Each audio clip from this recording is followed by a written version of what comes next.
Good evening, everybody. Thanks for coming here. My name is Fabrizio Perri, and I'm an economist in the research department at the Federal Reserve Bank of Minneapolis. And I'll be talking about inequality. Before I start, let me just say a couple of words about myself. I'm Italian, as my name reveals, and my accent. But I've been here a very long time. I came here for graduate school, University of Pennsylvania, and one of my advisors had connection to the Federal Reserve Bank of Minneapolis.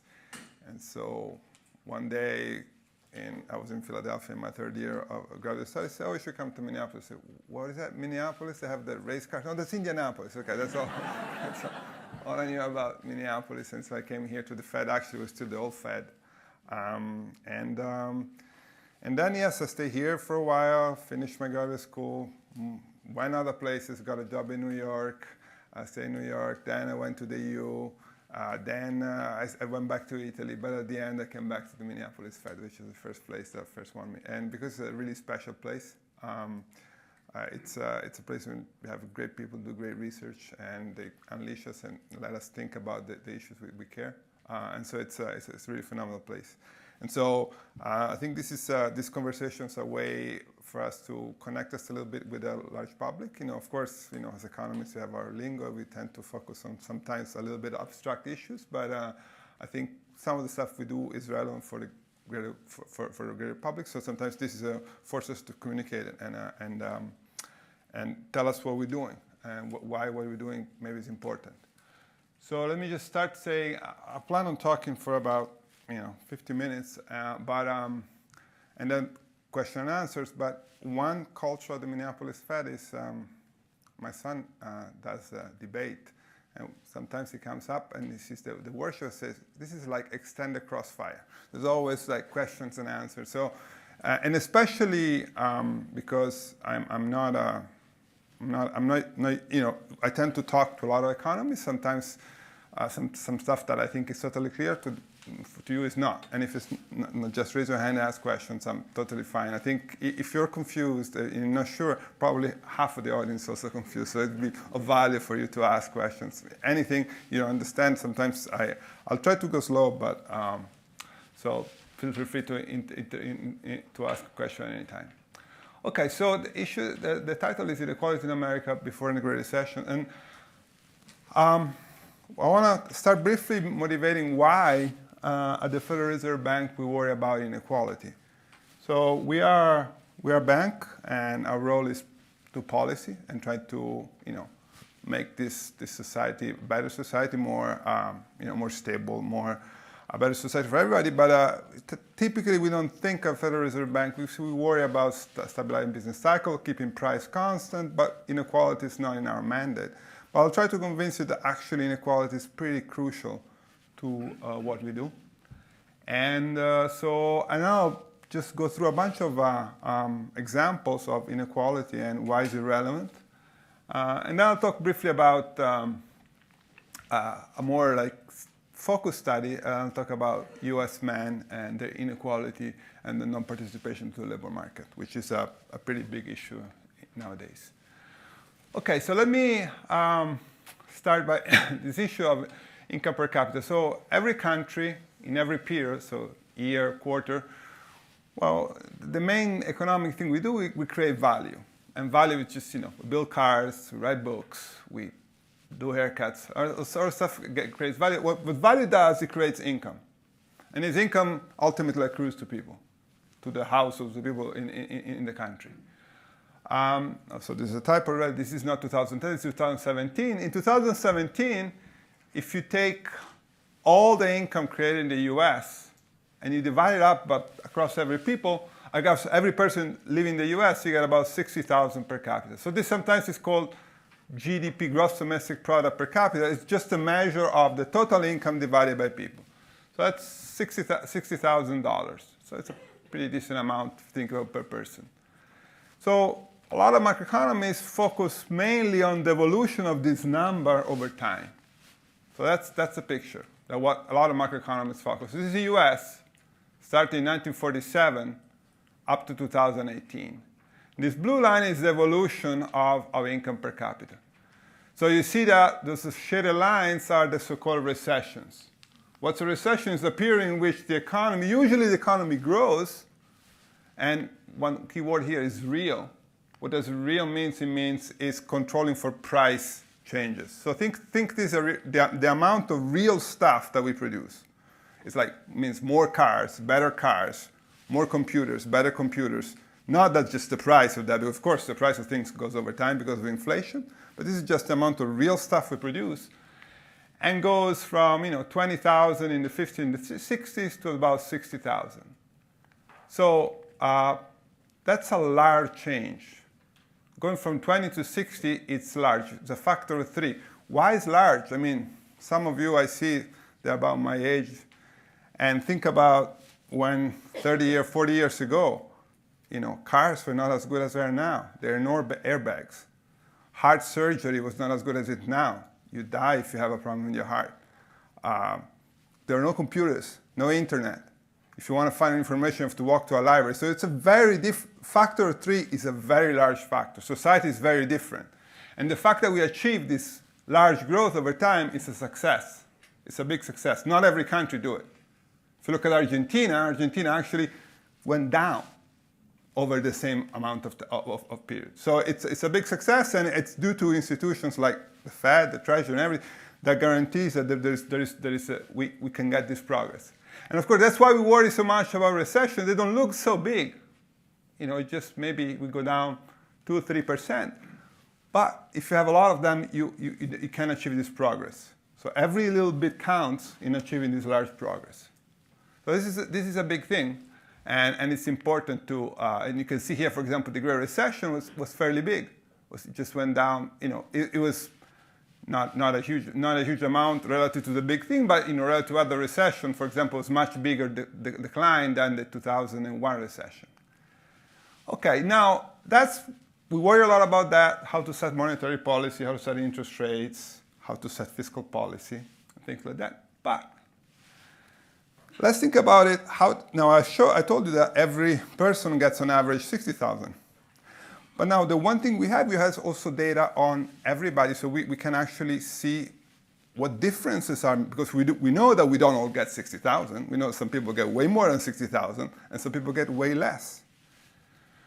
So now here's just simple data, and for those of you who really would like to dig deeper in this, now the one beautiful thing about this internet and data is that this data is very easily available. It just doesn't take really long to go any website. There's from the census or other institutions. You can really go out and get the data pretty quickly, analyze in a very simple way. You don't need sophisticated software skill. You can just download the data and look them up. So this is one simple statistic you can do. In 2017, we got 10%. So 10% is a large number. It's a lot of people. U.S. households that make less than $14,000. And you have 10% on the other end that make more than $140,000. Now, before we're talking about a factor of 3 is large, now we have a factor of 10. Factor of 10 is huge. In terms of thinking about differences, if you want to, sometimes it's nice to think instead just of money and correlated to time. It's almost like saying there's some people who live now and some people who have the same living standards that had in 1850. Because if you're in a household and you make 14,000, that's kind of your life. You don't have access to the healthcare that everybody does. You don't have access to the computers because if you have to make 14,000, that's kind of your life. So inequality is very large. Now you might ask, well, not everybody stays at 14,000. Maybe people are 40,000 when they start, and then they get better. Yes, there's some of that. But there's still some people who live in a year with that amount of time, that amount of resources. So understanding inequality is as important and maybe more important than understanding the fluctuation of income. So that's why, if you're an institution like the Fed and want to think about designing good policies, inequality is something that we should look right in the eye. Okay, so a little bit of measurement. So we just show a factor of 10, factor of 3. So how do you really measure inequality? There's way many measures of inequality. I'm just going to, I like measures which are simple, which I can directly understand, everybody understand. So my favorite measures are this one, 90-10. What's 90-10? You rank people by their income, for example. You take the person or the household, the top 10%, income of the person at the bottom 10%, take the ratio, that gives you a sense of how dispersed things are. Or 50-10. 50-10 is person in the middle versus the person at the bottom. This is a sense of, because you want to take a sense how low the bottom is relative to the middle. Or the 90-50, how high the top is relative to the middle. Maybe you've ever heard something called the Gini index. Gini index, it's a measure of concentration, and it goes between 0 and 1. Think about 0 is a perfect egalitarian society. Everybody makes the same amount. 1 is the opposite. One person makes everything, everybody else makes 0, and everything in between. That's a nice index between 0 and 1, but it's hard to interpret. If I say the Gini goes from 0.4 to 0.5, you don't really know. While if I tell you the 90-10 goes from 5 to 10, you can see the difference. Because we experience different throughout our life, and we know, for example, when we're students and we make nothing, and then we get the first job and we make twice as much, we feel, oh, life is much better. Now I can actually go and eat out sometimes. I can actually afford to drive a car, and before I couldn't. And then you understand the ratio, and your income doubles. Oh, doubling the income provides me with a better life. And other people talk about shares. For example, they say, what's the share of income going to the top 1%? Take the really super rich, how much income they control, how much wealth do they control? So that's something people use, and you hear it often in news. Little thing, measures matter.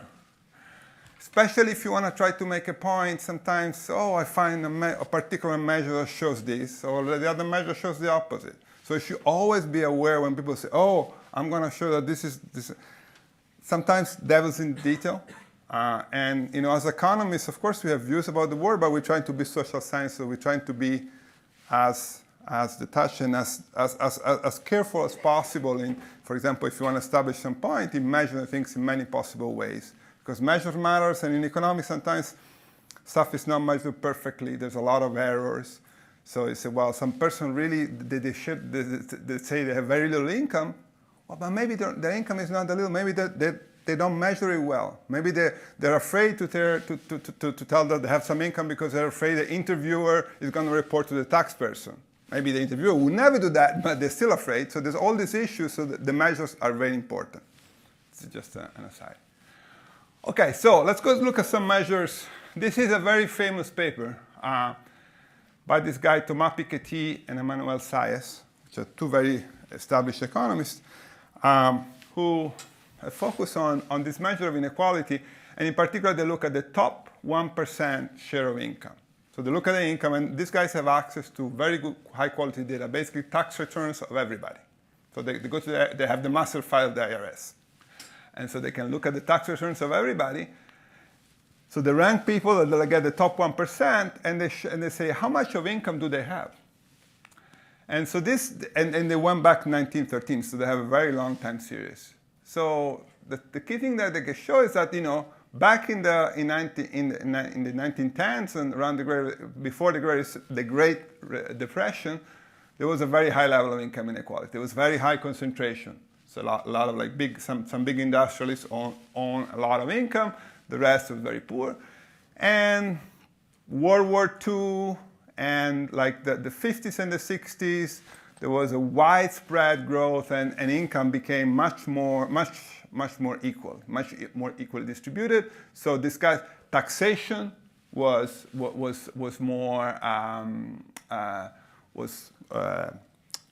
became more progressive. So the rich people were taxed more, so they had less resources, and overall society became more equal. And by the 70s and late 70s, the top 1% only had 10%. Still had a significant, much larger fraction than their share, but not as big as before. But then ever since, there's been a large increase. And that's what they focus on. They say is, well, we're going back to this sort of gilded society. So society now is much more unequal. It's equally as unequal as it was 100 years ago. So there's a large class of really poor people who don't have any say in politics, who don't have enough resources to get education for the kids. And so they say that's why. And the stuff has been linked to the rise of populism in the U.S. and everywhere. So that's a very important fact. Now, one thing that I wanted to show is that this thing increases clearly up to early 2000, but the last 10 years is actually not so increasing. So, and here, to the risk of saying, people think, oh, after the Great Recession, society became even more unequal. The poor, the one who really got hit hard by the recession. Yes and no. After the recession, actually, this thing seems to suggest that there's not been a large change. There's not been a further increase in the really top of the distribution. And we're going to look at some more picture of that. So this is good from the top. So this is really was a characterizing people, CEOs, large capitalists, people who, the big investment bankers, Wall Street, hedge fund managers. Those are the people in the top 1%. Now let's look at the people at the bottom, on the other hand. So this is the data from the Census Bureau. And the Census Bureau every year defines a so-called poverty threshold. How is it defined? They actually go out and look at the basic needs you need, like housing, food, basic transportation. That's the amount of money that you need to live like a decent life. If it's below that, you're under poverty. You struggle to get it to the end of the month. You struggle to get to the end of the year. That, of course, depends on the size of your family.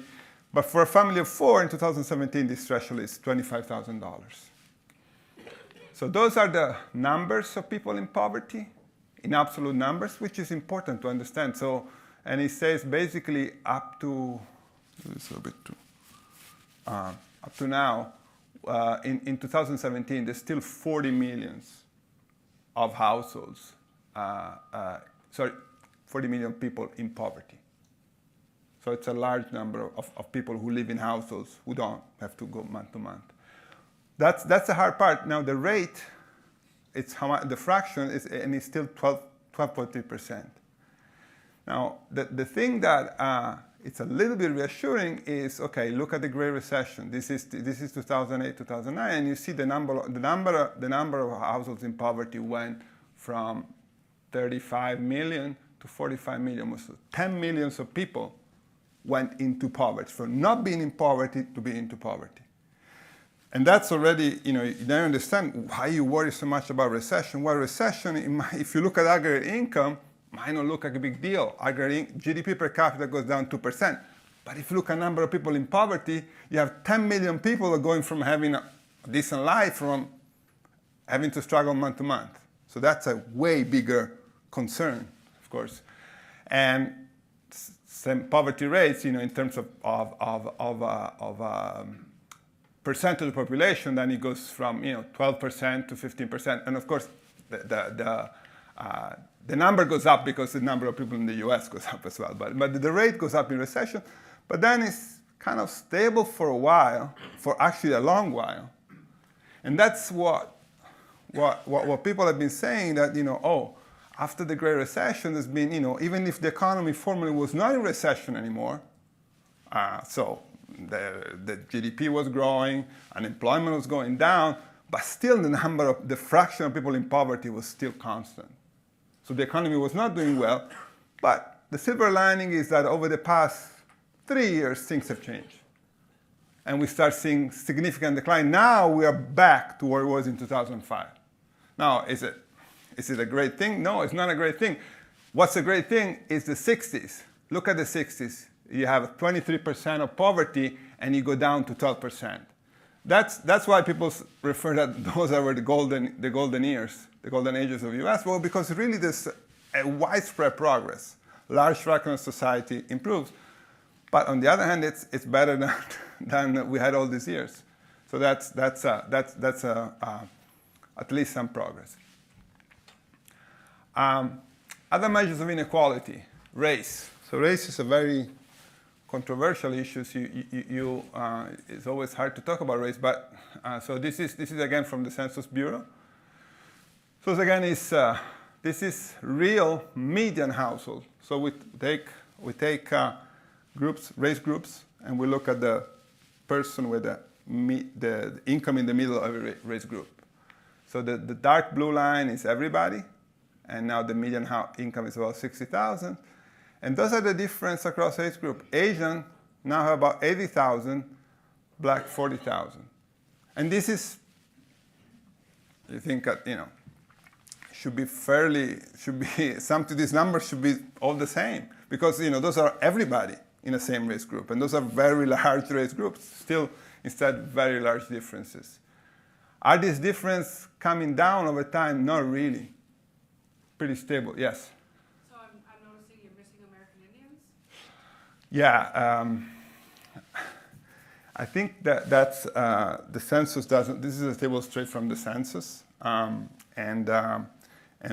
we don't have it. I think the main reason is the sample is fairly small, and I think also the people who there's not a consistent definition of American Indian. Only in recent years there's that, but for little I know, I think that American Indian don't fare very well. In this they will be closer to the bottom of distribution, even though I don't know the exact numbers. Something to think about in the future. Absolutely. And here at the Fed, we have a center for the study of that. We have people who do very work. I'm not an expert on that, but absolutely. Sorry. Go back. Another thing which is important, though, is same. You can see the Great Recession actually hits everybody, all the groups. And you can see how recovery is low for all the groups. But one positive thing is that as the recovery seems to be at least widespread across all groups. In particular, the Hispanic is a group that does extremely well after in this recovery. So their income goes from 40,000 to about 50,000. It's almost a 20% increase, which is actually bigger than the white non-Hispanic in percentage terms. So that's a silver, and that's a little bit of a catch-up. Not as big for the black, but women, men. That's also another very important issues, especially lately, given kind of a cultural changes that we're going to see in things. So this here we got everybody who is full-time, full-year workers. So those are people who work full year. So women work more part-time make less, so we want to control for that. So this is and this is the ratio of female to male earnings. So 1 should be perfect equality, now it's 80%. So again, it's not equal, but it's that's on this one we see a catch-up. If you look at the ratio between, for example, black to white, it's pretty constant. Black make less than white, and unfortunately are not caught up. Females seems to have caught up quite substantially, and interestingly, they also seem to have caught up in the recovery phase. Now the graph here is a little bit misleading, but you can see over the past 3-4 years, the ratio of female to male earnings went up about 3-4%, which is actually a fairly large number in this space. So it's some sign of progress.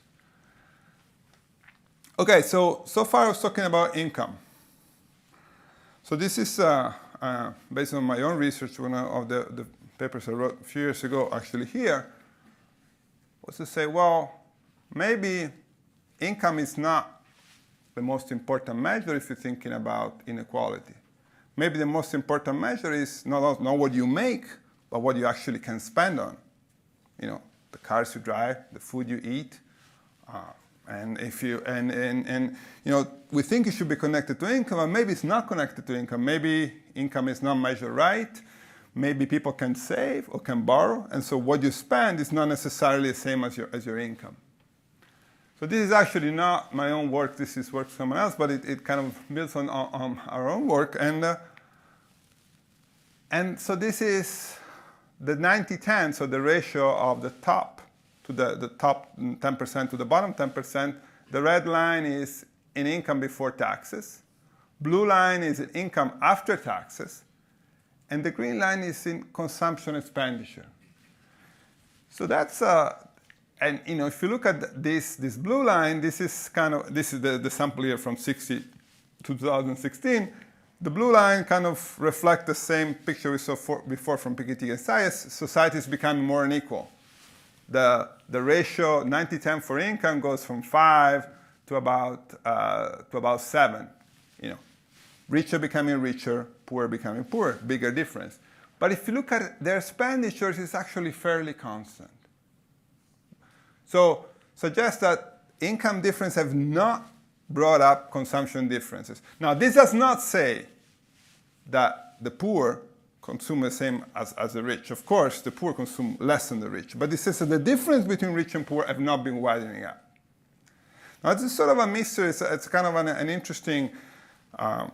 we put forward some explanation for that, but I'm actually not sure they were very right. I think, and there's been some recent work, and the key difference seems to be coming in the fact that rich people seem to save way more. They save way much more income. So if you look at you see their income increasing, but they don't seem to consume a lot of it, but they seem to save it. That's why it doesn't show up in that. Now the question is, what are these people saving for? If they're saving, for example, for better health, better health when they're older, you will not be seeing this difference coming up in consumption, but maybe you'll see it coming up in their life expectancy when they're older.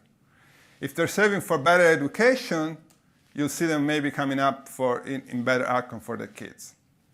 So that's still, in a way, that's kind of a negative thing. So the positive thing is that at least we see that some of the people at the bottom, even though their income is falling, they're still able to have a not falling level of consumption. Other explanations are the fact that sometimes people don't report all their income, especially people at the bottom. They have access to informal transfers from their family and friends that keep the income relatively high, the consumption relatively high. Question. I was just wondering, you said that the consumption does not reflect like borrowed money, like money from debt? Yeah, it could be reflecting that. It could factor in? Yes. Okay. Yes. So for example, if I have a big decline in my income, well, one possibility is I cut my expenditure. The possibility I go to the bank, I borrow some money to keep financing my expenditure. Eventually I'm going to have to repay it, but in the short term, it keeps my consumption afloat. Yes? What the young lady said was very profound to me in regards to the Native Americans not even being on the chart. It's like they don't exist. And so to me, the data is off, and we're showing an inequality just in not including a population of people. So for me, my mind is turned off because I don't trust the data now, because it's not including a significant population of people that were here first. And so, number one, the Federal Reserve needs to make their data current and include all people. Absolutely well taken, but let me just say one thing. Native Americans are in this data. They are there. Because this is a sample of the whole population in the U.S. census, so they're reflected in there. What I don't have, I have them as a separate group. I cannot identify them separately. But this includes everybody in the U.S. So Native American, every picture I show you, Native American are there. So I understand what you're saying, but visibly and back here you said measurements matter. Absolutely, absolutely, and I agree with you. I'm just clarifying what it is. Right. Well, for example, when I show you this picture, or when I show you this picture, Native Americans, men and women are there. I just cannot separately identify them as a group, but they are there. That's all I'm saying. Okay, so another thing which is important is wealth. And wealth tells a little bit of a different story. So here I have some tables, some numbers. Sorry, maybe from the back are small, but I'll just tell you what it is. Income we saw was pretty unequally distributed, and in a sense you have the difference between the bottom 10% to the top 10% is a factor of 10. In wealth, these differences are way bigger. And let me just give you some numbers. So for example, here, say in 2016, the bottom half of the income distribution makes about 14% of total income. So they're way poorer than average. If you look at the wealth, the bottom half of the wealth distribution has 1% of wealth. What does it mean? They have no wealth. So half of the US population holds no wealth. And what I mean no wealth means no houses. This is not just financial wealth. It's not just bank account. It also includes real estate wealth. Or maybe if you have a house, well, you don't really own it because the bank owns it. So you have an equally mortgage. So half of the US population hold no wealth. And if you look at the top 10% holds 78% of the wealth. So wealth is very, very concentrated. Very few people hold tons of wealth. The controls all the wealth. So, and of course, for example, when you look at the stock market going up and down, we say, well, it's important, we care, but who does it affect? Affects a fairly small fraction of the US population, directly. Indirectly, maybe more, but directly more. Not so big. Now, here the story after the Great Recession is actually fairly different. So this is the Gini coefficient. This is it's a measure of concentration. And notice the number here, 0.8, means that they're very large. They're very close to the perfectly unequal distribution. We have one person, could be Jeff Bezos or Bill Gates or whatever, owning basically everything. Because their wealth relative to everybody else's wealth is really way bigger. And notice that this thing that it's high, but it's fairly stable actually over the years from 1950 on, but it really jumps only in the Great Recession. So what's going on in the Great Recession? Really, it's house prices. So what the Great Recession did, it had a collapse of house prices. And house prices is the only wealth which is a little bit more equally distributed. So I would say one rough description is that 50% of the people holds no wealth. 10% holds a lot of wealth, including stocks, but 40% own a house with some equity in the house. The house price collapse wiped out that wealth in large part. And so made the US population as a whole much more vulnerable and put a lot of more people in poverty in terms of wealth. So that's actually an important development of the Great Recession. Yes? Sir.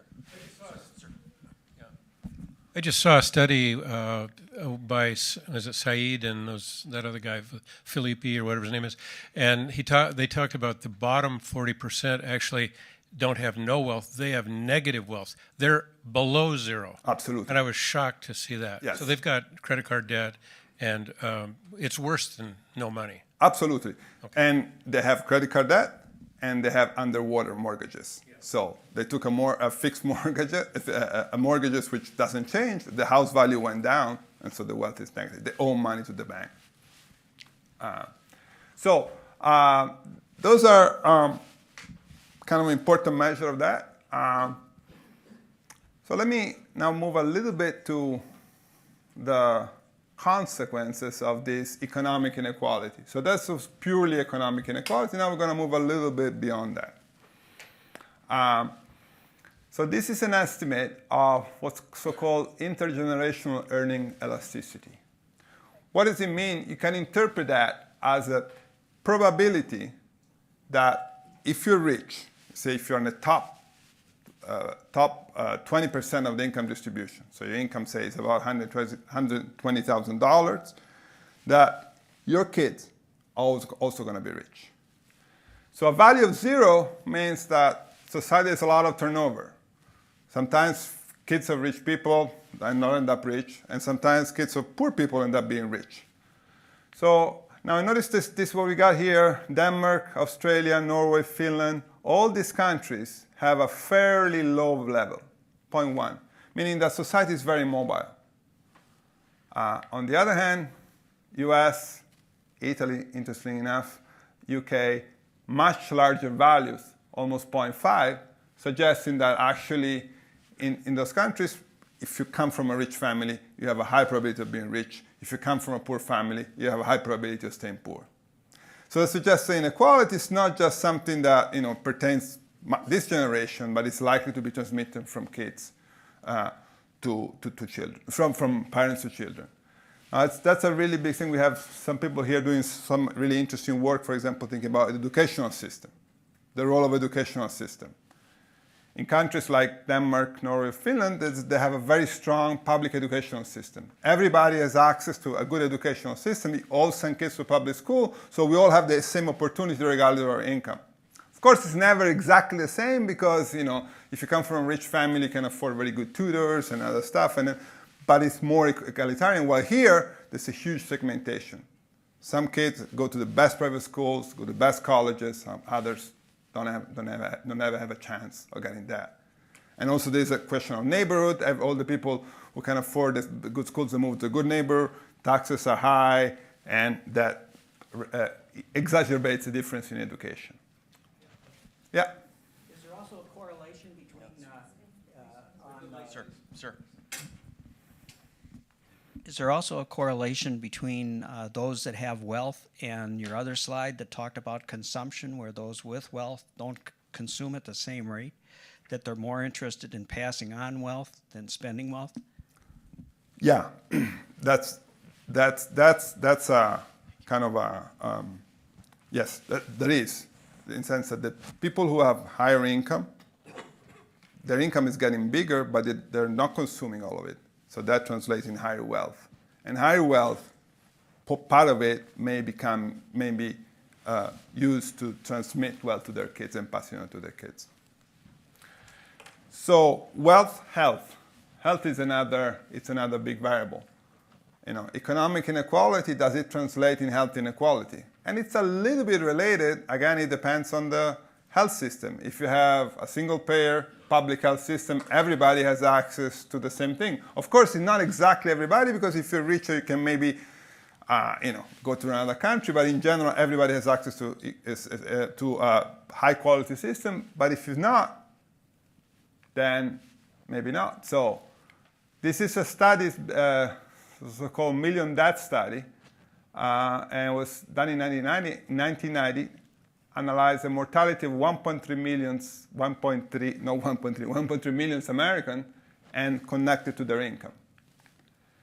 And what they find is that it's astonishing that poor males, people who made less than $5,000, now this is $5,000 back in the 1980s, so now you can think it would be like more $30,000, have a life expectancy of 68 years. Everybody else, meaning everybody who make more than 5,000, have a life expectancy of 78 years. So being poor has a loss in life expectancy of 10 years. Makes a difference between taking your kids to the church, seeing your grandkids. It's a pretty big life, pretty big cost. And recently, so this is something that was going on in the 90s, but recently there's been I don't know if you guys have seen this. It's all this issue about death of despair, or this opioid epidemic, showing that large fraction of males, but not only males, population who are in poor economic condition end up killing themselves and die at a much higher rate than the rest of the population, again. And that's very related to economic condition. So that seems to have inequality to have a big impact. Now,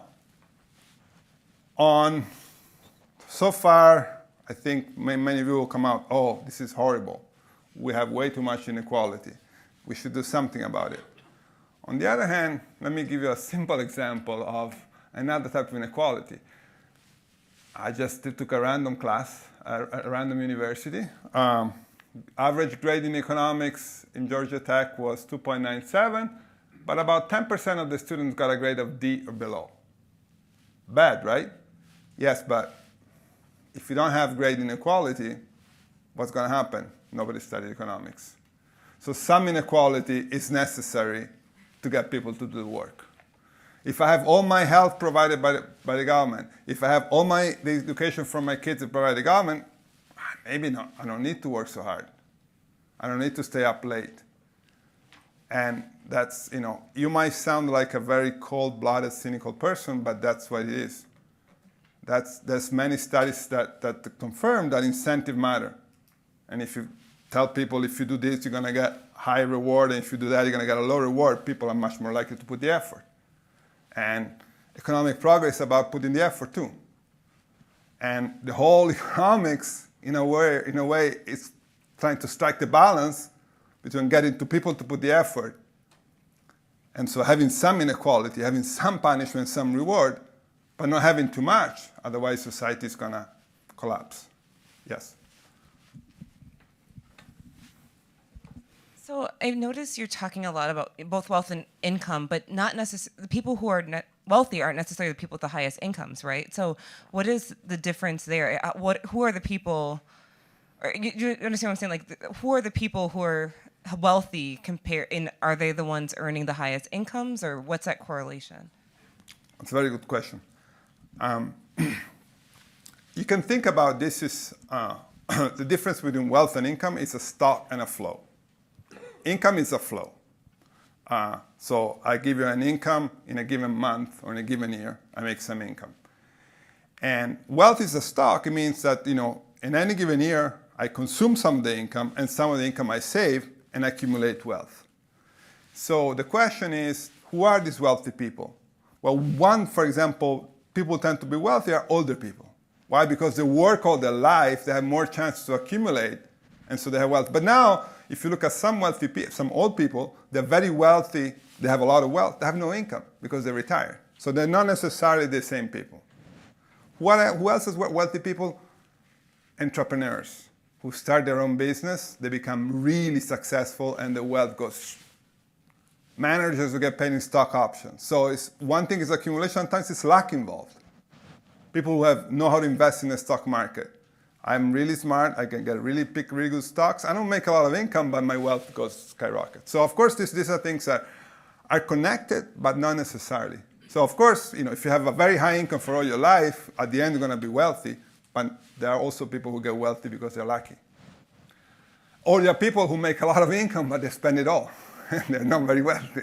There's also a lot of that.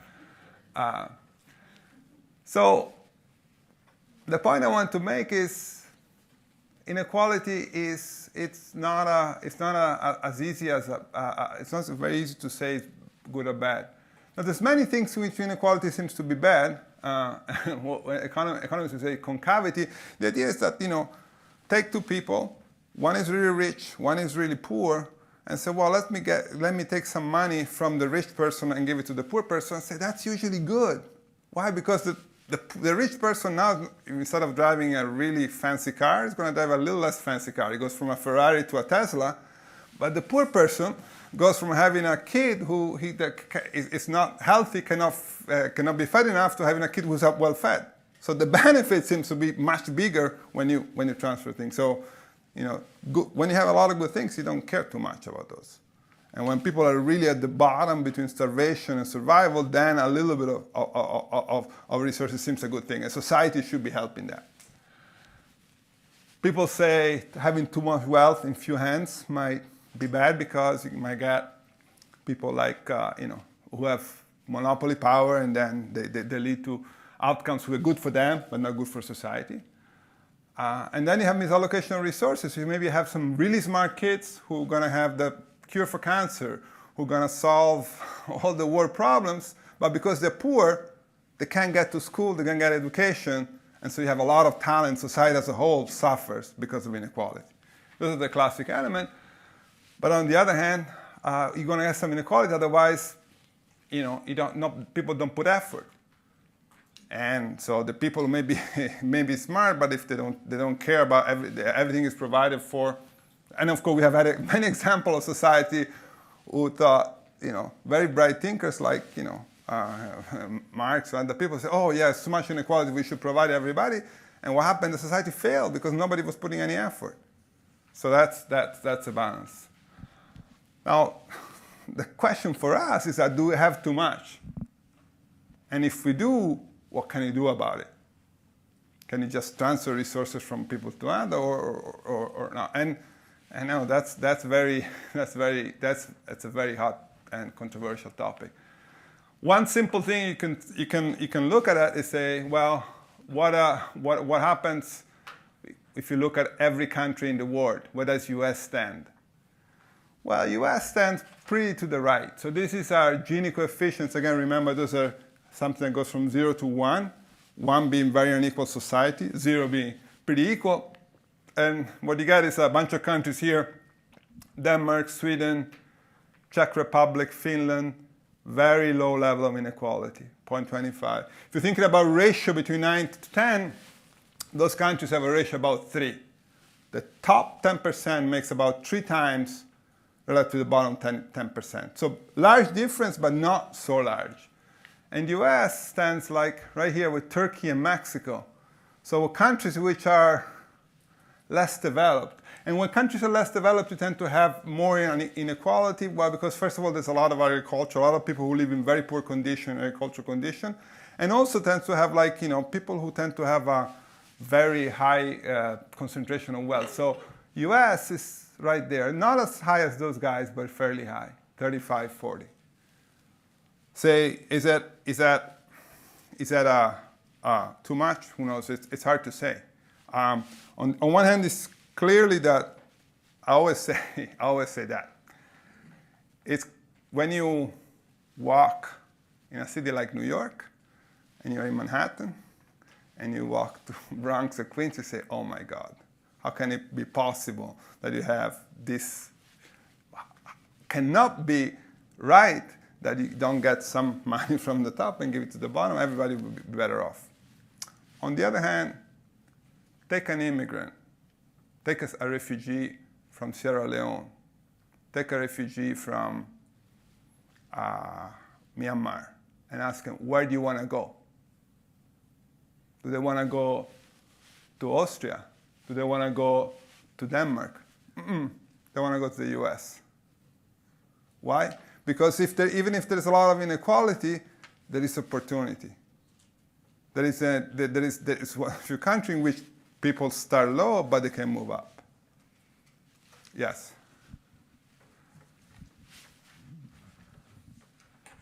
I was actually going to ask this later, but to that point about the myth of the American dream, or sort of the narrative of the American dream, you just also said that the intergenerational mobility was actually much lower for the United States than many other countries.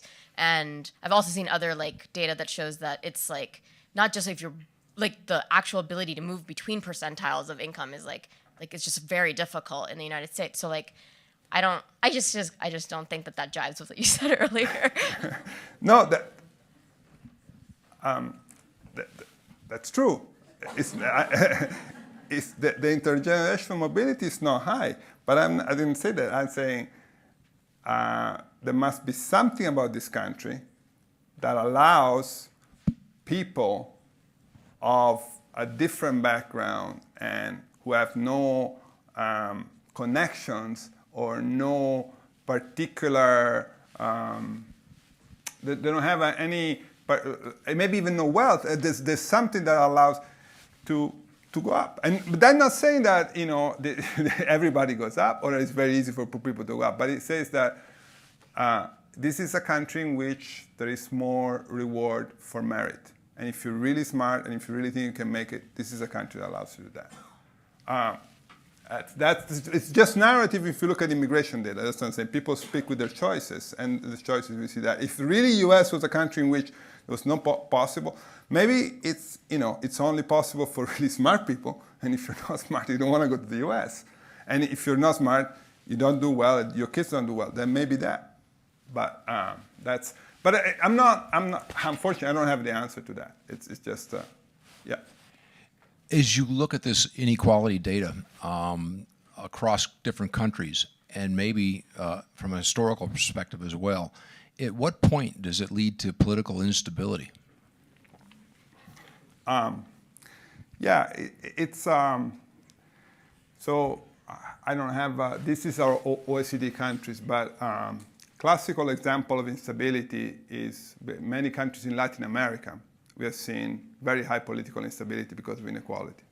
So you get, few people can control a large amount of wealth, a large amount of people who have very little, nothing to lose. Dictator comes, gets support, and it's gone. To me, the biggest example of the cost of political instability because of inequality is Weimar Germany. What happened in Weimar Germany basically was a big inflation. What did inflation do? It destroyed the wealth of the middle class. So half of the people went from being like middle class with some wealth to being completely paupers. They went for the next guy who promised things are going to change. So that's another example in which bad policy leads to income inequality. People they're not investing in the country, and they decide to go for the dictator and then political instability. Okay, so let me just quickly, I want to spend 2 more minutes, and I just want to show you some graphs. So this is a more recent research I'm doing on this topic. I'm focusing here, and I realize the words are very important. So now I'm going to focus on males, all males age 25, 55. That's not to say that the rest of the population is not important. That's just I want to kind of control for a more homogeneous group of people. So think about prime age males. By prime age, I mean all these people should be working. And I'm looking at their income from 1967 to 2017. Now, I'm going to normalize, I'm going to set their income to 0. Everybody's 0. Of course, there's some difference initially, but I'm going to have everybody to 0 so I can follow their trajectory through time. Now, these are not the same people. Those are the people change over time. This is a snapshot over time. But the bottom is the bottom 20% of the population. The P95 is the top 5%, and so on. Now, I just want to think 1 second about this picture and focus in particular on the bottom part. So this is the bottom 20% of males in the US. And this picture says that their income now is 40% lower than it was in 1967 in real time, in real terms. So, and we're not talking about a small fraction of the population, 20%. And we're not talking about retired persons, it's 20 to 55. Those are people who should be able to work. 20% of these people make 40% less in real terms than we were making 50 years ago. Yes? It's adjusted for inflation. Yes, it's adjusted for inflation in real terms, yes.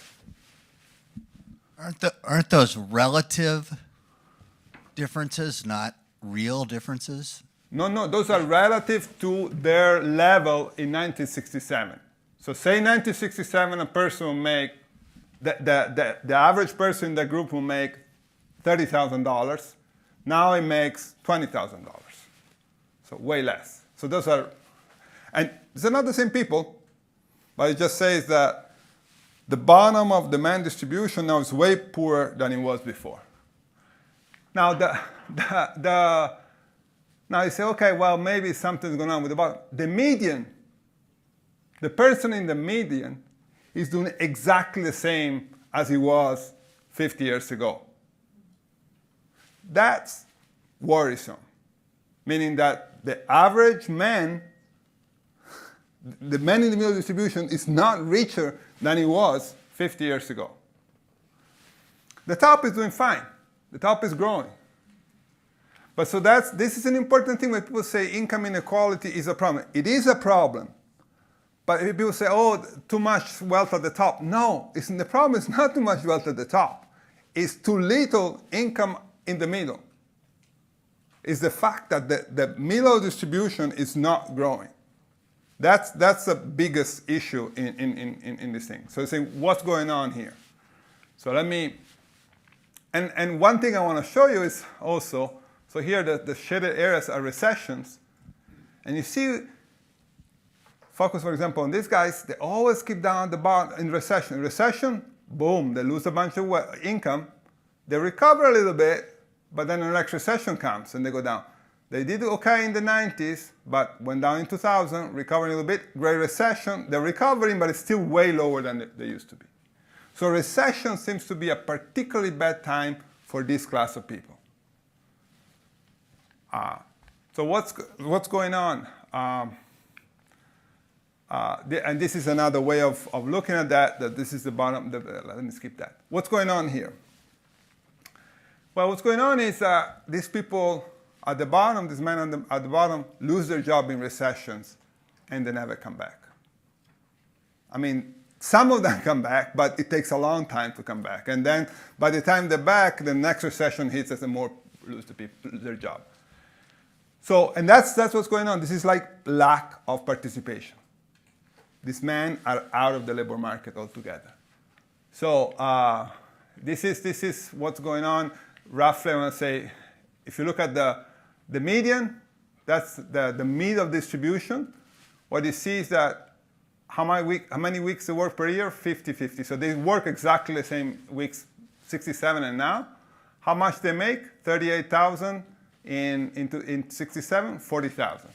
So very stable, boring, and a little bit depressing picture for the middle distribution. For the top, it's fine. People work exactly the same week, and their income goes from 70,000 to 120,000. So they're going up steadily. Those are the people who grow at the pace of the economy, and they experience the progress. The bottom, what you got, actually, the wages are going down a little bit, the weekly wages, but mostly what you see, the weeks go down from 40 weeks, meaning in 1967, people at the bottom would work almost full time, 40 weeks per year. Now they work 15 weeks per year. And more precisely, a little bit more precisely, it's not that people work less, it's that in that group, there's a lot of people who work nothing. So the fraction of the people who work in the bottom 20%, so that's the orange line, went from 88%. So in 1967, 90% of these people who work, they don't make a lot of money, but all work. Now they go to 40%. And again, let me remind you, those are men, 25 to 55. There's no college, no retirement. They say, well, maybe the people will get sick, but they should not be getting more sick now than 50 years ago. Yeah.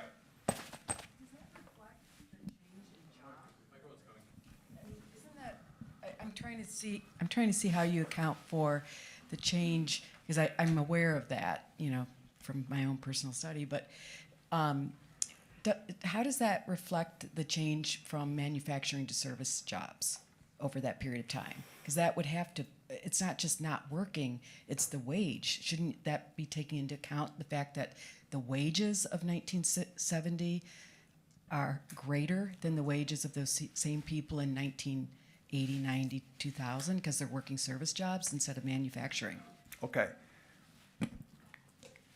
Your story works for these guys, the guys in the middle, who maybe, had manufacturing jobs, which are relative, you're making 40,000. You're making 40,000 in 1970s, maybe okay, you're kind of in the middle of the distribution, and now to switch to a service job, and it's still 40,000, but now it's not as nice because it's much lower, and you still work full time.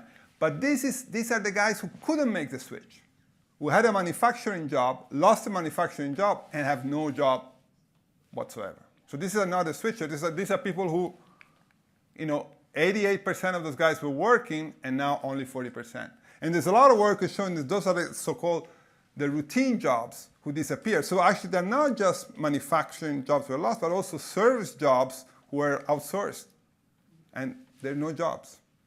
So that's what's going on. And that's, this is again, this summary picture of that.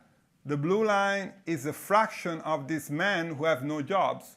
And again, 1967, 3%. Most men worked. 2017, 12%. 12%, sorry, it's, is it 12%? Yes, 12%. 12% of these people do not work. Now, some people say video games. Better video games, so the 25 to 30 years old, before they used to work, now they don't work. Maybe part of it is that, but cannot be all video games, of course. That's something. And what does it reflect? Why is it matter for inequality? What is reflected is a 50-20 ratio. The ratio of the income of the middle and the income to the bottom, it goes from less than 2 to almost 4. Obviously, these guys make no income. Their income collapse. So big inequality. Now, it's of course, this is ratio to the media, and the media is not doing that great either. So these are really people who fall a lot there to the media, but at least they have a job. These are people who don't have a job. What's going on? So what we do is spend most of our time trying to write models. What's a model? Is just a simplified version trying to model behavior of people and say to understand what's going on, why these people are not working, what's the thing, and so we came out. I don't put an equation. We came out with at least we like the name, the double whammy theory. What's a double whammy? It says basically society in U.S. society now is becoming. There's two things going against the bottom distribution. First is recessions. Recessions are things, are times in which people lose their job, but who loses a job in recession is the poor people. Sorry, not the poor people, the people who low income. Think about when a recession hits, who's the most affected is the people who have low education, low skill. So that's our first whammy. You're already not making a lot of money, recession comes, you're more likely to lose a job. Then there is something so-called scarring effect of recessions. You lose your job, then it takes a while for you to find a job. You lose your capital. Then people finally look at you, oh, you're unemployed. You're not really great. So it makes it even harder to find a job. And so this scarring effect acts as another thing to these guys. On top of that, there is this is it. Yes, a change in so-called skill-biased technological change. I don't have it here in the slides, but what's going on is that as the economy evolves, as the economy becomes more globalized and there's more technology, that's another thing that in the long run affects low-skill, low-wage jobs more than rich. And this is not something, not to do with recession, it's to do with the fact that a lot of jobs get outsourced, the fact that there's automation, the fact that there's trade. A lot of stuff comes from China now. And so all these factors affect disproportionately the bottom part of the distribution. So you have unemployment, which hits in recession. On top of that, you have this long-run trend that acts against the bottom part of the distribution, and that at the end results in this bottom falling off of men. And also works for women lately. Women has a little bit different story because women actually, early on in the sample, they were really entering the labor force, so you see a large increase in their participation. But actually, if you look at women over the past 20 years, they look a lot like men. So the same things acted. So the women at the bottom distribution, like men, are hit by these two things, recessions and technology, globalization, that really makes the part of the distribution falling off. So that's a double whammy. Now, what can you do about it? What should you do about it? And this connects to the early part, the early things I was showing you. That after the Great Recession, worsened things for the bottom. Then there's been a long period of stagnation, but the last 2 or 3 years, 3 or 4 years, things have improved. Why? Because, if the economy can run hot, then you can get draw back people in the labor market. There's people who don't work, actually, they might finally get a job. And the moment they get a job, now their skills get better, and then they can maybe jump on the ladder and maybe get better technology.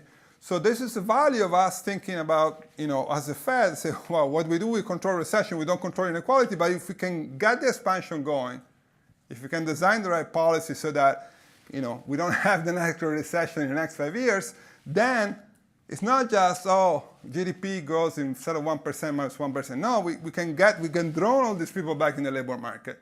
We can get a more shared level of prosperity. We can get a better economy for all. So that's the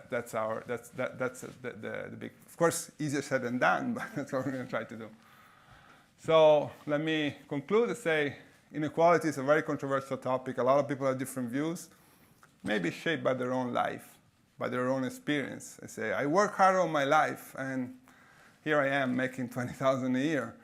Or the other people say, I really work hard, I really had success, so it means work paid off. So it's very hard to change your opinion.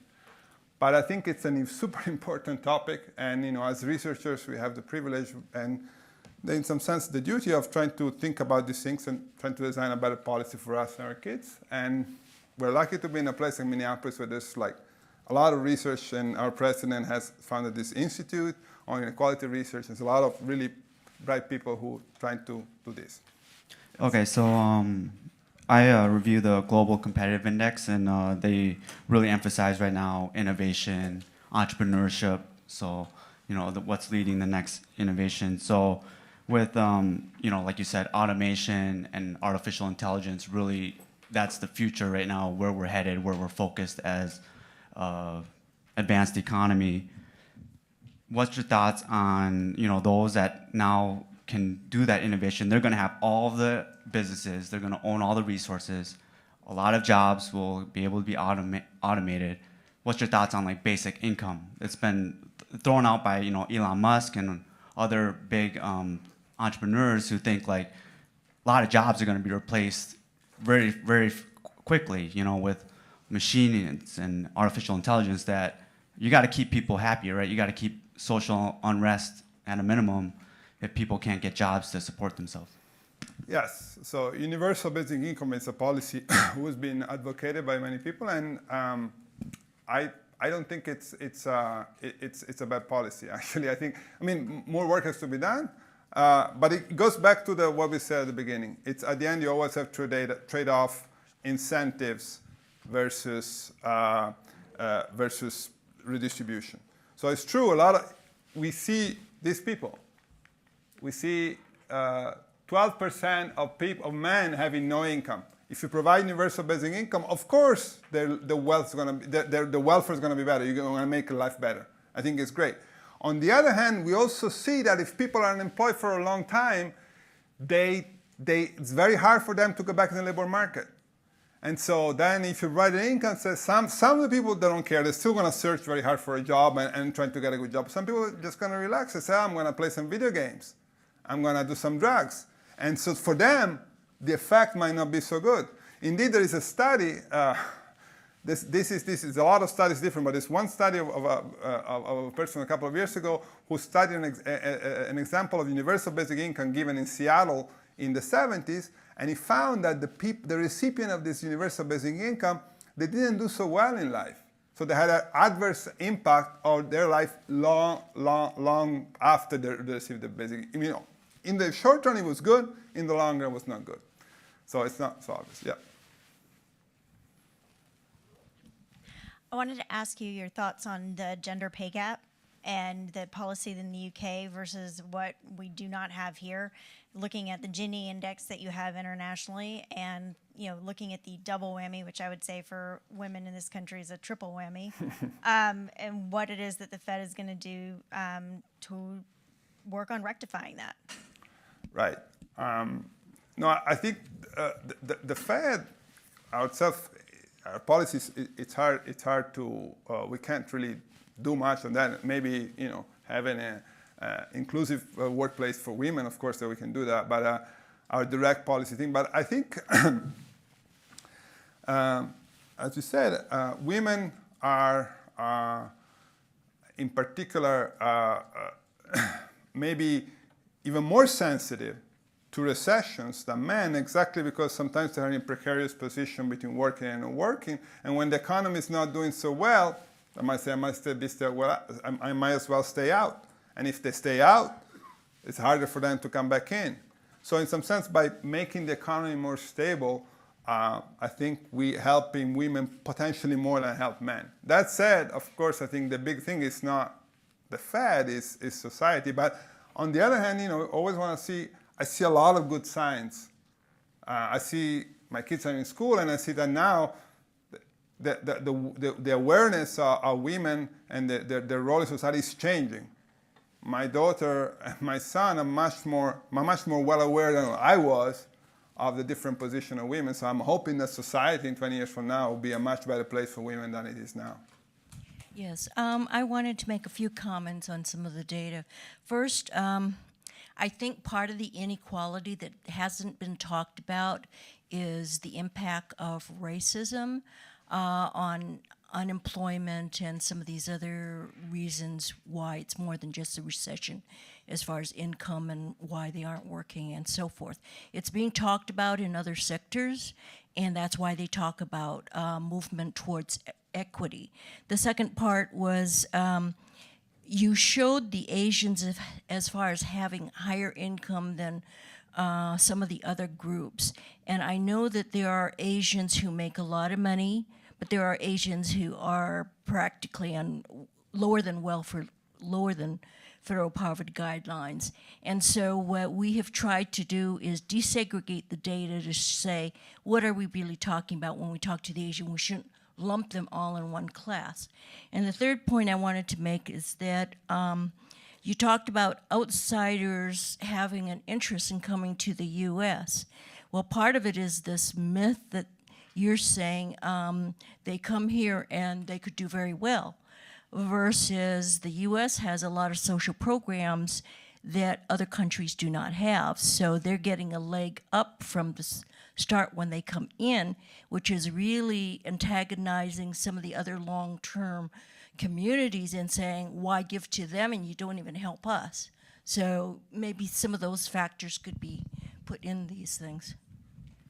Yes, I agree 100%. Only one thing I want to say is when I was showing the Asian, this was the median income of the Asian, and as you well pointed out, even within the Asian community, there's a lot of dispersion. And there's a lot of Asians who make a lot and a lot of Asians. So in every group, among the black, among the white, among the Hispanic, there's a lot of dispersion. So this was just one focus on the difference in the median, but of course there's a lot of inequality. And yes, that's a big, I think that's with the last point you raised, I think that's a key point of some politics we've seen lately about, why should we help the immigrants and not the residents? That's a very valid point. So I think we have time for 2 more questions.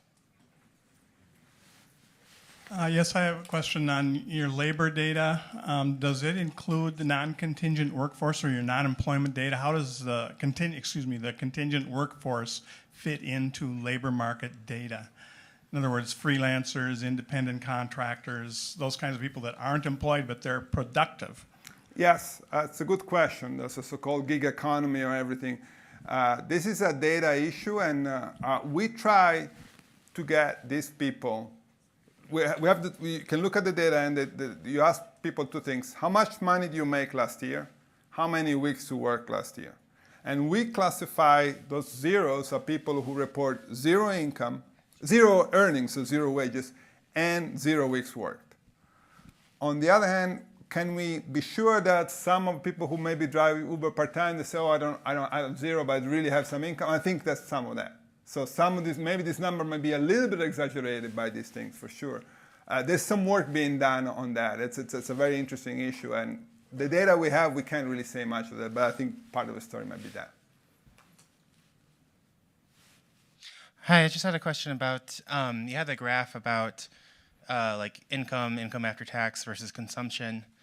And I guess it's just a little confused because it kind of seems like everything eventually either becomes income or taxes or consumption. Because like if you die with $1 billion, like that's either gets taxed or it becomes income for your kids. So it kind of seems like in the long run, everything goes in one of those categories. So I don't really know what that means in like a practical sense. No, it's a very good point. You're absolutely right. Eventually, I'm going to consume everything, and if I define bequest as consumption, income and consumption should be the same.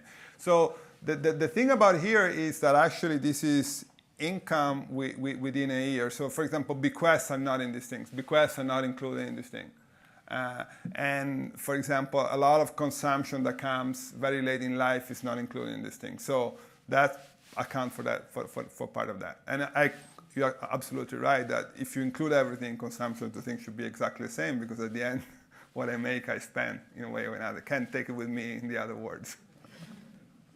We'd like to thank you all for coming tonight. Let's give Fabrizio a round of applause.